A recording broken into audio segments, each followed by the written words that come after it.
about how you make things, right? And that being a process of creating, almost maybe a studio-based process, traditionally. But then so much of your work is about all these, what you call, tools that you have in your toolkit. Your life as a kind of, your life through the church, your life through urban planning, your life through academia even.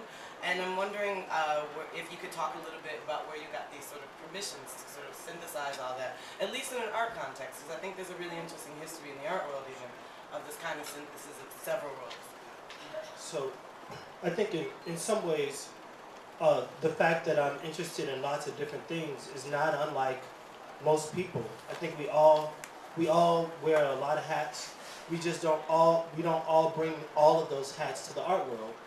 And that some people have the capacity, it might be seen as a capacity to compartmentalize which aspects of their lives are on stage, which or on display, or which parts are meant to function in conversation with the art world. And then they can make decisions like, all right, and over here I have a very private family life, or people don't need to know where my money comes from, or the fact that I also own big buildings and I was a real estate mogul or a financier at one point. That doesn't matter. All that matters is that like now I'm a graph artist and I believe in graffiti. You know, that there are these compartmentalizations that happen.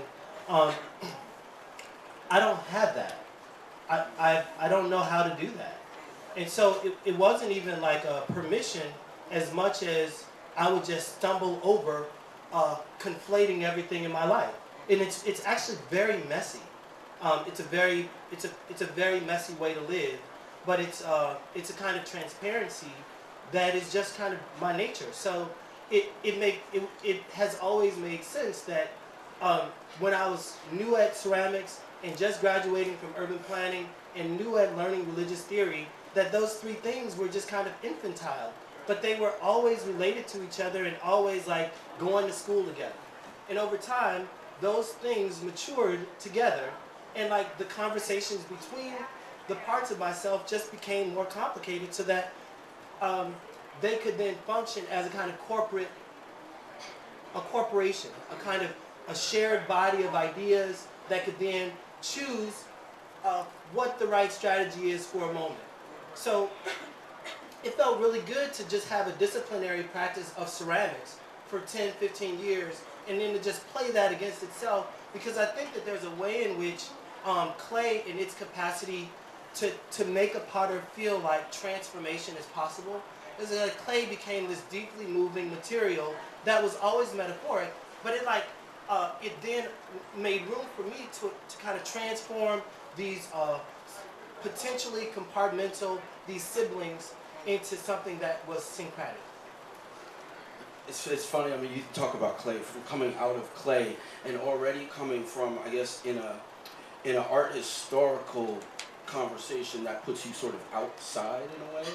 I mean, it's one thing we talk about Ken Price, and I think Janelle Porter's show, what was the name of that show again? The Dirt Show or something else? Yeah. I mean, you know, we're constantly trying to sort of elevate that conversation in a way. I think you've mentioned Peter Voulkos before, but it's still a rare thing, and it's funny the ways that gets used, where you can say, okay, this is about ceramics, and it's not about a sort of folk place, which I think is where your ceramics often are coming from. So you've already you're putting yourself outside again. You did a degree in urban planning, which already, you know, we're removing ourselves a little bit. It's not like the traditional route. So it just seems like you're starting off from a very interesting place that allows you to have a more expansive take, I think, on a lot of art. And to add to that point about ceramics too, I think it's really interesting that the work you showed at the end is sort of black ceramic wall piece that is thinking about painting and ceramics at the same time.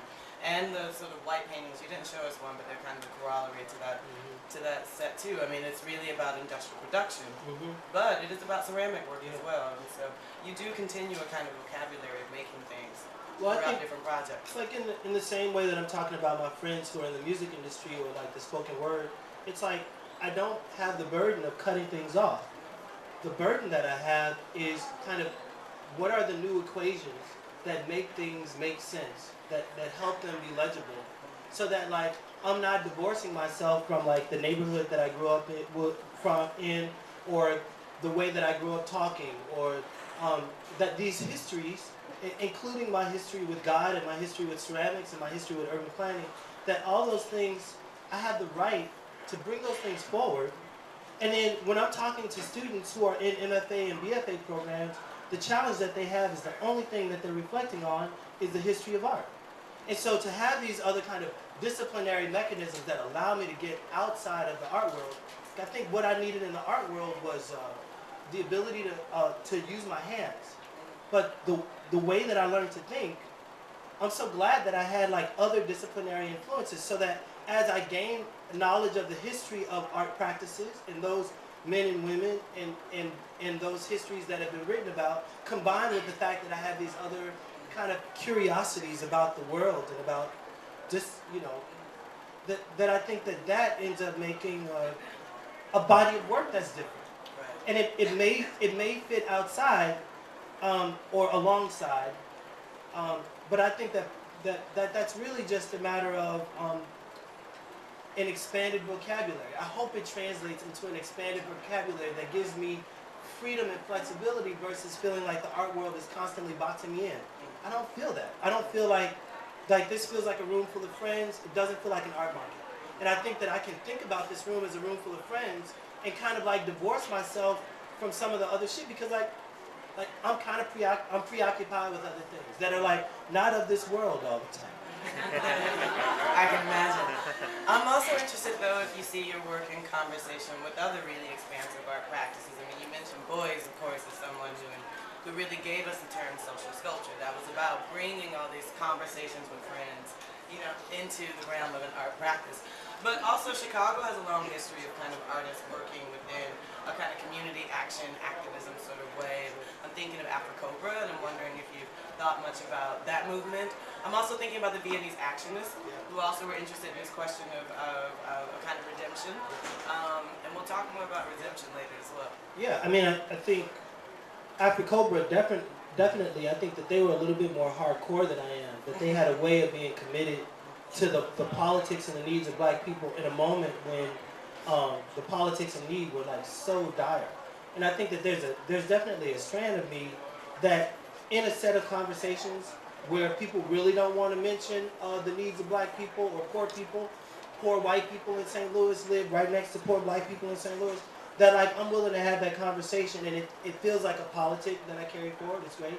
But I also think about like Bauhaus and kind of how Bauhaus had this pedagogical attempt that was combined with the desire to change the built environment, that also had the urgency of like, how do we finance a pedagogical structure outside of whatever the academic structure would normally want. That if what you're normally trained to do is the humanities or the social sciences in a particular way, and we're pushing forth the agenda of a design program that could like change the world, how do we finance that? So maybe we should make textiles. Maybe a team of our colorists should have knowledge of the loom, so that maybe we should have a master maker and a master thinker, so that the next generation will be master maker thinkers. That's really awesome. And that even though Bauhaus is a school, I feel like that kind of structure is very much at the heart of how I think. Like, I want to do something big. It defies certain rules, therefore certain resources might not be available to me. How do I find other resources that will allow me to have the same articulated influence in a grand way that any other academic institution would, in the case of Bauhaus? And so it's like, well, if I don't make work that sells, what are the other options for me putting forth a cultural life, a cultural lens, an artistic lens? If I make work that sells in the gallery scene, but I don't have museum opportunities, how do I challenge the museum so that the same number of people that could potentially benefit from the word get to see this work? So that I'm always saying, I feel like the dialogue that I have with institutions is that what's not an institution? The thing that's not an institution has to do with one's ambition. I feel like an institution. Like I feel like I can do whatever the fuck I want.